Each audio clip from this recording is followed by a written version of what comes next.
陳雲根你好。嗱咁啊，剛才我都有問題都仍然係有少少未明白嘅，就係永續基本法點解你相信中共會同香港人傾完會守法咧？因為按照個修憲程序咧，佢係我哋2/3嘅港區人大同意同埋2/3嘅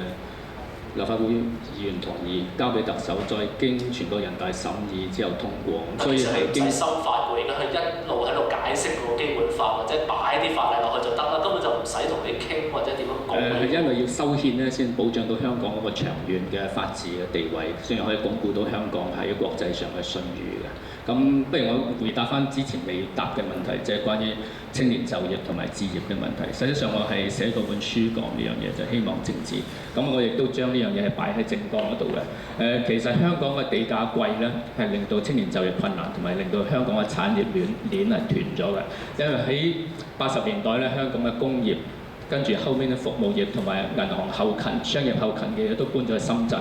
咁我嘅建議咧就係先確定咗香港主權嗰邊咧，之後喺深圳攞翻一個管轄區，我直接係用租界呢個字寫咗喺政綱。係有問題，就係香港珠寶嗰個報導咧，我想問下選舉事務處有冇揾過你啊？冇揾過你。我想問下你所講嗱，有人話你提倡港獨啊，你而家所講嘅係咪沒有港獨的港獨？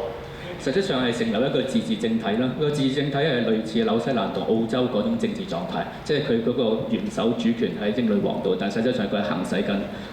認同獨立國家嘅權力。咁我追求係呢樣嘢。咁仲有少少時間，不過問埋仲有一個問題啦，即係關於永續基本法呢個5個字咧，我啱啱喺另外一個網聚嗰度聽到人講嘅，咁我重複翻，我想問翻咧就係，咁佢就話陳雲嗰個永續基本法啊呢啲口號咧。就令佢想起咧，周星馳喺《鹿鼎記》裏邊有句對白，就係話，即係天地會總台主啊陳近南咧就同阿韋小寶講嘅，佢話對付嗰啲蠢人咧，就絕對不可以同佢哋講真話，必須要用宗教嘅形式催眠佢哋，使佢哋覺得所做嘅嘢咧都是對的。咁所以咧，反清復明咧，只不過係個口號嚟嘅啫嚇。咁其實同阿彌陀佛係一樣嘅。咁我想問下，即係其實永續基本法係咪都係呢類型嘅口號咧？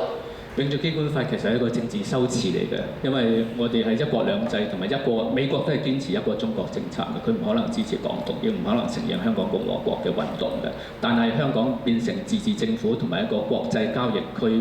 有英式法治延續嘅地區咧，呢個係美國同國際社會亦都係中國係願意見嘅。